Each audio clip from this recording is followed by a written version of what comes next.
우리 모두 다 지금 이 시간 하나님 앞에 있는 줄 믿습니다. 도시에서 자라서 도시에서만 살았던 사람들은 시골에 가서 이 밭작물을 보시면 그것이 그거고 저것이 그것입니다. 저도 가끔 목사님과 함께 외부로 출타할 때 시골에 이런 농작물 보면 목사님 저게 뭐예요? 이렇게 여쭤보면 저것도 몰라? 깨지? 저것도 몰라? 콩이지? 이러시거든요. 근데 저한테는 모든 게 풀떼기예요. 볼 때마다 헷갈립니다. 전혀 몰라요. 그러나 저도 이제 그것을 알 때가 있는데 언제 아느냐? 열매가 맺히면 그게 사과인지 배인지 살구인지 알게 됩니다. 열매가 결국 그것이 무엇인지를 최종적으로 드러내주는 것이지요. 오늘 우리 마태복음 7장 16절에서도 예수님이 이런 말씀을 하십니다. 마태복음 7장 16절 말씀하게 보시겠습니다. 시작. 그들의 열매로 그들을 알지니 가시나무에서 포도를 또는 엉겅퀴에서 무화과를 따겠느냐. 이 나무는 한 사람의 믿음의 인생을 의미하는데요, 결국 그가 최종적으로 살아가면서 어떤 열매를 맺는가를 보면 그가 포도나무인지 가시나무인지를 예수님이 알 수 있다라고 가르쳐 주신 말씀입니다. 이 말씀을 기억하시면서 오늘 23장 본문을 우리가 보려고 합니다. 우리는 몇 주에 걸쳐서 예수님과 논쟁했던 사람들을 보았습니다. 바리새인들, 헤롯 당원들, 사두개인들, 그들은 예수님을 올무에 걸려 넘어지게 만들고 싶었습니다. 그런데 생각대로 되지 않고 오히려 예수님의 가르침에 참패를 당하고 놀라워했지요. 바리새인과 서기관은요, 하나님의 율법을 배웠고 또한 가르치는 사람들입니다. 당시에는 문맹률이 아주 높았습니다. 글을 아는 사람이 거의 없었죠. 그런 속에서 글을 읽고 성경을 가르치는 일을 했으니까 백성들의 존경을 한몸에 받았습니다. 일반 사람들은 잘 지킬 수도 없는 여러 가지 규칙을 스스로 만들어서 거룩하게 살고자 했기에 사람들은 그들을 높였고 칭송했습니다. 그런데 예수님은 이처럼 칭찬을 듣고 귀감이 된 바리새인과 서기관을 향해 오늘 아주 다른 말씀을 하십니다. 우리 23장 3절 말씀을 보겠습니다. 함께 읽어보겠습니다. 시작. 그러므로 무엇이든지 그들이 말하는 바는 행하고 지키되 그들이 하는 행위는 본받지 말라. 그들은 말만 하고 행하지 아니하며. 예수님은 사람들의 귀감이 된 이 사람들을 향하여서 잘하였다 이렇게 말씀하신 것이 아니고 그들이 말하는 바는 행하되 그들의 행위는 본받지 말라고 하는 아주 따가운 말씀을 하고 계십니다. 그들이 가르치는 율법의 말씀은 너희들이 귀 기울여 듣지만 말만 하고 행하지 않는 그들의 태도에 대해서는 너희들이 주의하고 조심하며 따라가지 말 것을 예수님께서 가르쳐 주십니다. 여기서 한 가지 우리가 주목해야 될 사실은 사람의 판단과 하나님의 평가는 다를 수 있다고 하는 것이죠. 구약 성경에서 여러분이 아시는 많은 선지자들을 한번 생각해 보십시오. 그들 가운데 다수가요, 당대의 사람들에게 인정받지 못하고 좁은 길을 걸어가야 했습니다. 거절과 따돌림을 당해야 했습니다. 그러나 하나님은 그들을 기억하셨고 기뻐하셨고 착하고 충성된 종으로 그들을 평가해 주셨습니다. 우리는 이런 사실들을 염두하면서 믿음의 길을 가야 합니다. 지금 내가 누구를 의식하며 누구의 말을 의식하며 살고 있는가를 날마다 물어야 합니다.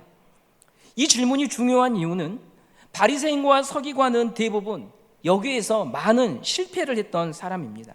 그래서 그들은 하고 있는 말과 삶이 일치하지 못했습니다. 왜냐하면 그들의 모든 초점이 어디에 있었는가 하면 우리 교회 성도들이 나를 어떻게 생각하는가, 그들이 나에게 나를 어떤 사람으로 바라봐 주는가, 나는 그들 속에서 어떤 위치에 있는가, 이것에 대단히 민감하게 살다가 그리고 그걸로 삶이 맞춰졌기 때문입니다.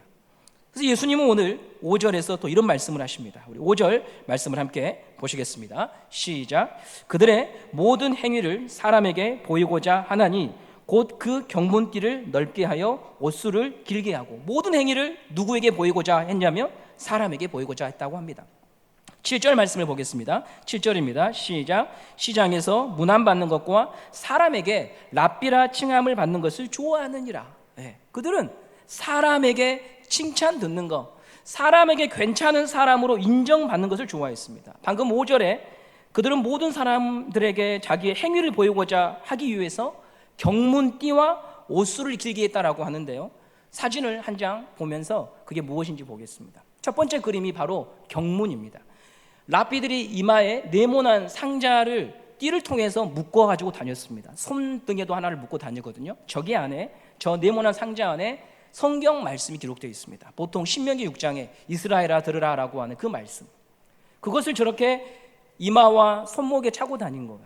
그리고 옷술이라고 해가지고요, 이 옷 내 귀퉁이에 실이 꼬아져 있는 저것을 아주 길게 늘어뜨리고 다녔습니다.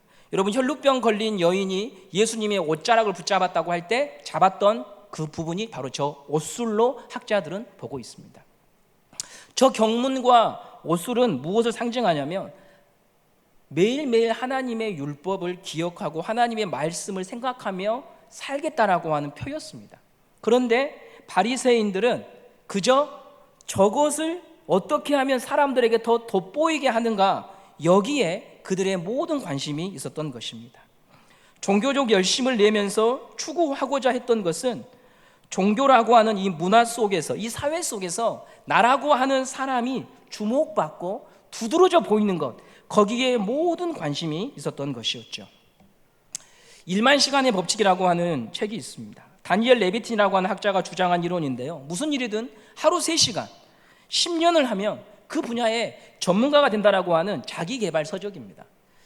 이 말씀을 왜 드리는가 하면 기독교라고 하는 테두리 안에서 이 정도 시간을 보내면, 이 정도 경험을 하면 이 분야에서, 이 공동체 안에서 주목받는 사람이 될 수 있습니다. 기독교 용어를 쓰는 것도 자연스러워지고, 교회가 지금 무엇이 필요하고 이 모임에는 무엇이 관점인지 자연스럽게 몸으로 체득하게 됩니다. 그리고 그런 모임 속에 계속 잘 참석하면 인지도가 올라가고 그 사람이 주목을 받게 되고 잘한다, 칭찬한다, 격려를 받게 되고 점점 중심부에 들게 되죠. 바리새인과 서기관들은 1만 시간을 넘어서 거의 평생을 투자한 사람들입니다. 그 결과 사람에게 인정을 받고 뭔가 가르치고 보여주는 사람, 또 권위가 있는 사람, 그런 사람으로 그들은 서서히 올라가기 시작했습니다. 그러나 여러분, 우리의 신앙이라고 하는 것은 이게 본질이 아니죠. 본질은 하나님을 아는 것이고 예수를 믿는 것이고 예수를 닮는 것입니다. 그러나 사람이 한번 이런 궤도에 들어가게 되면은요, 사람의 반응과 사람의 평가와 사람의 인정이라고 하는 것으로만 계속해서 신앙을 장식합니다. 물론 이걸 신앙이라고 말하기는 어렵습니다. 종교 생활이죠. 점점 높아져 가는 그 맛 때문에 신앙생활을 포기할 수가 없는 거예요. 아담과 하와가 범죄할 때 가졌던 마음이 무엇이었습니까? 하나님처럼 되는 거였죠. 높아지고자 했습니다. 스스로 높아지는 것, 이 만족을 종교라고 하는 이 집단과 테두리 안에서 누렸던 것이고, 그것이 주는 만족에 빠져서 본질을 잃어버렸던 사람들이 바로 바리새인과 서기관이었습니다. 그래서 예수님은 오늘 이런 바리새인과 서기관들의 속마음을 아셨기 때문에 이렇게 말씀하시는데요, 8절에는 뭐라고 하시냐면 너희는 랍비라 칭함을 받지 말라고 말씀하시고, 또한 10절에서는 지도자라 칭함을 받지 말라고 하시고, 11절에서는 자기를 스스로 높이지 말라고 하십니다. 전부 일맥상통하는 말씀인데요, 너희들의 관심이 네 자신이 높아지고 어떤 평가를 받고 얼마나 사람들의 주목을 받는가, 여기에 있다는 것을 예수님이 꿰뚫어 보시고 경고하신 것입니다. 그들은 신앙의 수준을 어떻게 이해했냐면, 제자로 있다가 랍비가 되면 신앙의 단계가 올라가는 것으로 생각을 했죠. 랍비 가운데 또 지도자가 되면은 더 괜찮은 리더가 된다고 여겼습니다. 이런 어떤 수직적인 위치의 상승이 하나님과 더 가까워지고 하나님의 인정을 받았다고 믿었습니다. 그것이 그 시대의 통상적인 관념이고 생각이었습니다. 그러나 이것은 사실 우리 시대에도 동일합니다. 그래서 때가 되면 집사가 되고 때가 되면 어떤 직분을 맡고 이걸 통하여 신앙의 성취와 인정을 받는 거죠. 그런데 우리 모두 다 알고 있습니다. 신앙의 본질은 외적인 양상 이전에 내면적인 보이지 않는 부분에서 먼저 시작이 됩니다. 거기에 본질이 있죠. 우리가 이 부분에 대해서 깊이 생각해 봐야 하는 것은요, 이 말을 하는 제 자신도 이것이 내 문제가 되면은 자유롭지가 못한다는 거예요. 내 문제가 아닐 때는 나는 그런 거 신경 쓰지 않아. 아니 뭐 교회에서 아니 뭐 그런 걸로 시험에 들고 그래, 이렇게 말하지만 그것이 자기의 문제가 되면은 거기에 핏대를 세우게 되고 신앙의 본질은 전부 다 내버려 둔 채 이것만 가지고 싸우다가 인생을 마치는 분들이 꽤나 많습니다. 그러니까 하나님의 말씀과 성경의 진리를 보호하기 위하여 싸우는 것이 아니라 결국 이 종교 생활을 위치해서 나라고 하는 사람의 체면과 권위가 손상된 것 때문에 너무너무 상처받고 힘들어한다고 하는 거죠. 그래서 오늘 본문 23장에 이 바리새인과 서기관은요, 특별한 누군가가 아니라 예수님이 지금 우리에게 이 이야기를 들려주시는 것입니다. 바로 나를 향하여 주시는 말씀입니다. 나는 지금 무엇을 가장 중요하게 여기고 무엇에 반응하고 있는가를 주님은 점검하기를 원하시는 거죠. 바리새인과 서기관들은 하나님으로 시작했다가 사람으로 가버렸고 나라고 하는 지점에서 결론을 내버린, 나를 숭배하는 것으로 자기가 이제껏 살아왔던 신앙의 결론을 내버렸던 사람들이었습니다. 지난 시간에 한 율법사가 예수님께 율법 중에 가장 큰 계명이 무엇인가를 물었지요. 그들은 율법 학자였습니다. 평생을 공부하고 율법을 가르쳤던 사람인데 그 수많은 지식과 인생의 경험을 가지고 하고 있는 일이 뭐냐면 사람을 구원해내는 일이 아니라 율법의 정신을 가르치는 것이 아니라 예수님을 시험에 빠뜨리는 일에 그 모든 열정과 경험과 지식을 사용한다고 하는 거예요. 그는 율법을 잘못 사용하고 있는 거죠. 하나님으로 시작해서 결국 나로 결론을 내버린 종교인이 바로 이 바리새인들이었습니다. 만일 율법 교사가 성경의 말씀을 정직하게 대면했다면 상당히 다른 태도와 자세를 가졌을 것입니다. 왜냐하면 성경은 율법에 대해서 이렇게 말을 하거든요. 로마서 3장 19절에서 20절 말씀을 함께 보겠습니다. 로마서 3장 19절에서 20절입니다. 시작. 우리가 알거니와 물은 율법이 말하는 바는 율법 아래에 있는 자들에게 말하는 것이니 이는 모든 입을 막고 온 세상으로 하나님 심판 아래에 있게 하려 함이라. 그러므로 율법의 행위로 그의 앞에 의롭다 하심을 얻을 육체가 없나니 율법으로는 뭘 깨닫습니까? 죄를 깨닫는 거예요. 마지막 구절만 기억하셔도 우리는 하나님이 우리에게 율법을 주신 목적을 알 수 있습니다. 율법으로는 이제 죄를 깨닫습니다. 누구의 죄를 깨닫는 거예요? 나의 죄를 깨닫는 거예요. 나에게 대입하고 적용해 보면서 진실하게 그 하나님의 말씀 앞에 서게 된 결과는 나는 답 없는 죄인이구나라고 하는 곳으로 율법은 우리를 인도한다고 하는 거죠. 십자가의 죽음이 나로 인함이라고 하는 것을 알게 돼요. 하나님이 말씀하시는 것을 지켜낼 수 없는 나의 수준과 처지, 빈곤한 영적 상태를 보면서 슬퍼하는 거죠. 하나님 앞에 못난 자신을 발견하도록 하나님이 주신 것이 율법입니다. 그래서 자랑이 있을 수 없고 무엇을 구하냐면 은혜를 구할 수밖에 없는 거예요.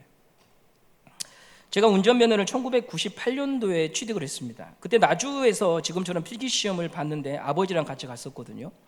시험 보고 나오면 바로 로비 전광판에 점수가 떴습니다. 지금 어떤지 모르겠어요.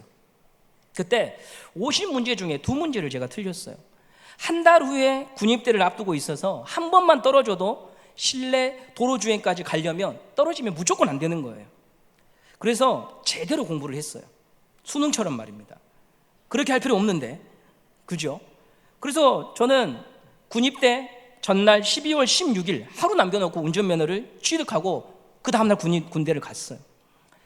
이렇게 취득한 운전면허를 가지고 밖에 나와서 폭주를 한다. 필기시험에서 얼마나 고득점을 올렸는가는 아무런 의미가 없는 거죠. 율법을 알았다면 예수께로 가야 되는 거예요. 율법을 알았다면 예수밖에는 나의 구원자가 없다고 하는 것을 알아야 되는 거예요. 율법을 알았다면, 말씀을 들었다면 그는 예수님을 사랑하고 예수님 이외에는 나의 본이 없다고 하는 것을 인정하게 되는 거예요. 율법 앞에 정직했던 바리새인 한 명이 있었죠. 니고데모입니다. 요한복음 3장에 나오죠. 그는요 굉장히 나이든 또한 사내들인 공회원이고 존경받는 리더였습니다. 정직한 사람이었습니다. 백성들에게 성경을 가르치고 전하는 사람이었지만 그는 자기에게 이 구원의 문제에 대한 답이 없다고 하는 것을 본인이 알았습니다. 그래서 학식이 있고 사람들에게 신망을 받고 있지만 그것으로는 구원받을 수 없음을 알고 한밤중에 나이 30 겨우 된 청년 예수에게 왔던 거예요. 니고데모가 밤에 찾아왔습니다. 밤에 찾아온 것은 우리들이 1차적으로 알듯이 청년 예수에게 나아가는 것이 사람들 눈을 피해서 가야 하는 길이었기 때문에 밤에 왔을 수 있지요. 그러나 영적으로 또 이 요한복음을 보면 이 밤이라고 하는 것은 그의 영적으로 어두운 상태를 의미하는 것이기도 합니다. 말씀 앞에 정직하게 서면 자기 영혼의 어두움을 보는 거죠. 영혼의 비참함과 빈곤함을 보게 되는 거죠. 내가 얼마나 밝은 줄 아느냐 자랑했던 바리새인과 니고데모는 전혀 다른 길에 서 있는 거예요. 바리새인과 서기관들은 자신들을 뽐내고 있었지만 니고데모는 말씀 앞에 자기 자신을 정직하게 서 보니까 그것으로는, 이런 율법에 대한 열심으로는, 내가 살아온 삶으로는 하나님 앞에 갈 수 없다고 하는 것을 니고데모는 보았던 것이고, 그래서 모든 걸 제쳐두고 깊은 밤 예수 앞에 나왔던 것입니다. 그러므로 율법이 사람을 데리고 가는 지점은 예수님입니다. 예수님이 아니고서는 안 된다고 하는 것을 고백하는 자리로 우리를 몰고 가는 것입니다. 그래서 예수를 주로 삼고 그분을 나의 주와 구원자와 왕으로 인정하며 그분이 가시는 길, 그분이 살았던 삶을 배우고 추구하게 되는 것이죠. 저는 오늘 설교 말씀을 예수님께서 기대하신 삶이라고 잡아보았습니다. 예수를 믿으면 예수님이 기대하신 삶을, 예수님이 어떤 것을 원하시는가에 대한 고민들을 하면서 점점 그 길을 가게 됩니다. 이번 크리스마스 때 통합으로 우리가 예배를 드렸습니다. 은성교회는 기간 발표회를 예전부터요 잘하던 교회였습니다. 못한다 하면서도 무대에 올라오면 수준급의 모습을 보여주죠. 3년 만에 다시 부활한 기간 발표회였습니다. 매끄럽게 진행이 잘 됐어요. 그러나 여러분, 몇 가지 우리가 한번 돌아보아야 될 부분이 있습니다. 우리가 함께 이 공연 축하 예배를 드리면서요, 내 부서가 끝났으니까 밥 먹으러 갈란다 이런 분들이 굉장히 많았습니다. 주방팀은 식사를 준비하셔야 되니까 내려가셔야 되지만 그 위에 우리 자식, 우리 손주 공연 마쳤으니까 갈란다 하시는 분들이요 엄청 많았습니다. 그래서 어린 자녀들 공연이 끝날수록 자리가 점점 비었습니다. 여러분, 예수를 믿는 것은 바로 이런 시간들에 묻어나는 거죠. 예수를 믿는다고 하는 것은 바로 그런 자리에서 우리의 신앙의 수준이 드러나는 거예요. 내 자녀가 자라는 것만이 목적이라면 예수 믿는 건 아까운 거죠. 예수님은 자기를 부인하고 너를 포함시켰고 이웃을 포함시켰어요. 나를 깨트려서라도 너를 담아내는 것이 예수 믿는 거예요. 중고등부 친구들도 여기 성가도석에 앉아 있다가 무대에 올라가기 위하여 저 뒤편에서 대기했거든요. 저 뒤편에서 대기하는데 이놈들이요 궁시렁 멋이라 되게 시끄러워요. 앞에서는 공연을 하고 있는데 굉장히 자기들끼리 맞춰보고 막 시끄럽더라고요. 제가 뭐라고 했어요. 나밖에 없는 것을 넘어서서 너를 담고 가는 게 신앙이잖아요. 내 손주 귀한 것밖에 모르면 예수쟁이가 아니죠. 내 자녀 잘 되는 것만 알고 살면 예수쟁이가 아니죠. 예수쟁이는 더 멋있는 사람들이죠. 너의 자녀, 너의 손주, 너의 가족에도 감사와 따뜻함으로 반응하는 사람이 예수쟁이죠. 그리고 우리는 그것이 잘 안 되는 내 자신을 보면서 하나님께 은혜를 구하고 도움을 구하고, 주님, 저는 예수의 마음을 가지려면 아직 한참 멀었습니다. 이것을 예배 때마다 깨우치고 주님 앞에 은혜를 구하는 게 예수쟁이지, 다른 사람을 평가하고 판단하는 것은 우리의 일이 아니라는 거죠. 나와 너만 있는 것은 예수 없는 사람들의 특징이에요. 나와 너만 있기 때문에 세상은 절대 용서와 양보가 드문 일이죠. 왜? 나하고 너밖에 없고 이 세상이 전부이니까요. 제가 이번에 둘째 주한이 데리고 월요일에 병원에 갔습니다. 주한이 염증 수치가 지난주에 높았다고 해서 이번 주에 피검사를 다시 하자고 해서 월요일 오후에 근처 소아과에 가게 됐습니다. 병원 현관문에 들어서서 신을 벗고 있는데 뒤이어서 누가 오셨는가 하면 주한이 친구네 부모님들이 두 자녀를 데리고 왔어요. 저희 아내랑 가깝게 지내는 분들인데요. 이분들이 인사를 하더니 후다닥 뛰어서 들어가더라고요. 왜 뛰어갔는가? 저보다 먼저 접수하려고. 저는 왜 뛰어간지 몰랐는데 저보다 먼저 접수하려고 뛰어갔어요. 네, 여러분, 이게 우리가 살아가는 방식이에요. 이런 생각을 했습니다. 목사가 아니면 나도 뛰었을까? 아니면 먼저 진료하세요 라고 양보했을까? 만약 제가 그 속에서 야, 저 인간 봐라, 그런다면 저도 그 수준에서 살고 있는 사람이에요. 예수를 믿고 사는 것은요, 바로 이렇게 내가 살아가는 현장에서 드러나고 나타나는 것이지, 여기서 설교할 때 예수 믿는 거 안 나타납니다. 여기서 대표 기도할 때 나타나는 거 아니에요. 여기서 직분 받고 여기서 공동회하고 이러면 그렇게 나타나는 거 아니에요. 지금 내가 살아가는 삶의 현장 속에서 내 돈이 나가고 내 시간이 나가고 내 인격이 누구의 인격과 부딪힐 때 거기에서 예수 믿는 사람의 그분에 있는 속 사람이 드러나는 거예요. 주한이 그 친구 모친께서 3명을 접수하는 바람에 주한이 순서가 쭉 밀렸어요. 근데 여러분, 신기하게도 간호사가 주한이를 또 제일 먼저 불러요. 왜 그런가 봤더니 피검사하는 사람이 주한이밖에 없어요. 그래서 먼저 부르는 거야. 먼저 불러가지고 피를 먼저 뽑고 이제 검사해야 되잖아요. 그 시간 동안 기다리다가 치료받고 나오니까 다 같이 나왔어요. 예수를 믿는 것은요, 나의 힘으로만 살거나 내 계획만 의지해서 살던 길에서 빠져나와서 하나님의 인도와 하나님의 계획을, 그분이 더 정확함을 믿고 사는 거예요. 그래서 빈틈없이 촘촘하게 세워놓은 계획을 세워놓고 불안해하고 그게 틀어지면 스트레스 받고 억울해하는 게 아니라 예수를 믿고 사는 것은 그의 삶의 안에 여백이 있는 거예요. 그럴 수도 있겠다, 내 생각과 다르지만 하나님의 뜻이 있겠지라고 한번 고백해보고 참는 거예요. 그것이 넓고 큰 사람이 성숙한 사람이고, 그런 분들은 하나님께 점점 더 맡기고 의지하며 살아왔기 때문에 그런 여백이 크고, 그런 여백이 큰 사람들이 교회 리더가 되어야 성도들을 안고 갈 수가 있는 거예요. 이번 주에 우리가 순 발표했어요. 다시 몇 년 만에 지옥으로 돌아섰습니다. 연령대로 묶다가 다시 지옥으로 묶었기 때문에 굉장히 여러분의 생각과는 틀린 것들이 많을 거예요. 이 순을 보시고 와서 교육자들에게 물어요. 근데 여러분 물으실 때, 볼 때 여러분 한번 생각해 보세요. 순평성 이번에 굉장히 잘못됐던데요, 순평성 이번에 잘 뒀던데요 라고 할 때 그 기준이 뭐냐? 내가 속해 있는 순이 내 마음에 안 들면 순평성이 잘못된 거예요. 맞아요, 안 맞아요, 여러분? 다른 순은 보지 않아요. 내가 속한 순이 잘못되면, 내 마음대로 안 되면 잘못된 거고, 내가 속한 순이 내가 원하는 사람하고 되어 있으면 그 순편성은 2023년 순편성은 잘 된 거란 말이죠. 이런 수준에 머물러 있으면 그런 사람들은 리더가 될 수가 없어요. 리더가 되면 안 된다는 거예요. 왜? 그분들은 끝까지 자기 것만 고집하다가 교회를 볼모로 삼고 인질로 삼게 될 수밖에 없다는 거예요. 뭘 봐야 되냐면, 새 가족은 어디 들어갔지? 전에 구역에 잘 활동하지 못했던 사람은 어디 순에 편성됐지? 이걸 볼 수 있는 사람이 리더고, 그런 사람이 높은 위치에 앉아야 되고, 그런 사람이 권위를 가져야 되고, 그런 눈을 가진 사람이 예수의 마음을 가진 사람이에요. 그런데 여러분, 우리가 지금 살고 있는 시대는 어떤 거냐면, 내가 순편성 봤는데 잘못됐어요. 그래서 이걸 끝까지 관철시켜서 수정하는 사람, 그런 목소리 높은 사람들을요, 야물다고 말하고 그런 사람을 리더로 세운단 말이에요. 그건 우리도 수준이 똑같은 거예요. 비슷한 거예요. 여러분, 그게 아니에요. 교회는, 하나님의 나라는 그런 나라가 아니에요.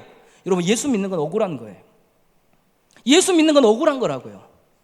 왜요? 예수님이 우리의 구원자로 억울하게 와서 죽으셨어요. 우리도 그 길을 가겠다고 다짐했어요. 우리도 그걸 선언했어요. 근데 우리는 억울하면 못 참아요. 담임 목사님 찾아가야 되고, 순장 찾아가야 되고, 장로님 찾아가서 관철시키고, 어떻게든 내 고집을 관철시키는 것을 믿음이라고 생각을 해요. 그렇지 않아요. 우리는 여백이 있는 삶을 살아야 해요. 하나님이 어떻게 하시는가 보자. 하나님이 왜 나에게 나를 이런 처지와 상황으로 나를 몰고 가셨는가 보자. 저는 하나님의 뜻이 너무 궁금합니다. 하나님보다 앞서지 않기 원합니다. 옛적 제 본성대로라면, 주님, 저는 참을 수 없지만 주님이 살아계시고 경륜과 섭리를 가지고 교회와 성도를 인도하며 내 삶을 주장하신다면, 저는 주님께 음성을 듣고 싶고, 주님의 말씀을 듣고 싶고, 주님의 인도를 받고 싶습니다 라고 하며 주님 앞에 우리의 억울한 마음을 가지고 나아가는 것이 성도라고 하는 것입니다. 그것을 연습하고 훈련하라고 하나님이 우리에게 교회를 주신 것이지, 내 성질과 내 고집을 관철시키고 그것을 부리라고 하나님이 우리에게 주신 것이 아닙니다. 예배를 통하여 여러분, 우리 모두 다 욕심으로 좁혀지고 찌부러진 여백을 다시 회복시킬 수 있는 성도님들 되시기를 간절히 바랍니다. 사람과 특별히 자신에게 주목된 감정과 생각을 예배를 통해 하나님께 올려드리고 하나님을 대면하고 하나님을 뵙는 성도가 되시기를 바랍니다. 그렇게 해서 누군가 들어올 수 있는 여백을 가진 하나님의 성도들로 함께 2023년을 살아갈 수 있었으면 합니다. 오늘 두 분의 권사님께서 은퇴를 하십니다. 믿음으로 여기까지 걸어오신 것에 대해서 존중을 표합니다. 이제 점점 한 해 한 해 더해갈수록 믿음 안에서 은퇴를 하고 믿음 안에서 어떤 지점까지 간다고 하는 것이 얼마나 어려운가를 더 실감하게 됩니다. 그래서 두 분 우리 권사님들께 존경을 표합니다. 또한 저는 교육을 하는 목사로서 자녀들에게 신앙을 어떻게든 전수하고자 애를 쓰시는 모습에 박수를 보냅니다. 신앙의 대가 단절되고 끊어지는 세상입니다. 여호와를 알지 못하는 세대가 점점 많아지고 있습니다. 세상과는 적극적으로 소통할 수 있도록 부모가 길을 열어주고 애를 쓰고 연구하고 방법을 찾고 학원을 보내고 과외 선생을 붙이지만 영적으로는 자폐적 증상을 보이는 친구들, 하나님과 단절되고 말씀에 반응이 없고 전혀 영적인 믿음의 세계를 알지 못하는 자녀들이 하나둘 교회 안에서 늘어나고 있습니다. 이런 시대 속에서 손주들에게, 자녀들에게 믿음의 유산을 남기고자 애를 써주신 우리 권사님 두 분에게 부모로서 감사의 마음을 전합니다. 공식적으로는 우리 권사님 두 분 은퇴하시지만 하나님 앞에서 남은 삶들은 계속될 것이니 끝까지 믿음으로 사시고 믿음의 어른이 없다고 아우성치고 불안한 이 시대 속에서 여백이 있는 어른들로 사시다가 하나님의 품에 안기시기를 간절히 바랍니다. 그리고 그러한 본을 쫓아 우리 모두 다 함께 갈 수 있는 은성교회가 되기를 소망합니다.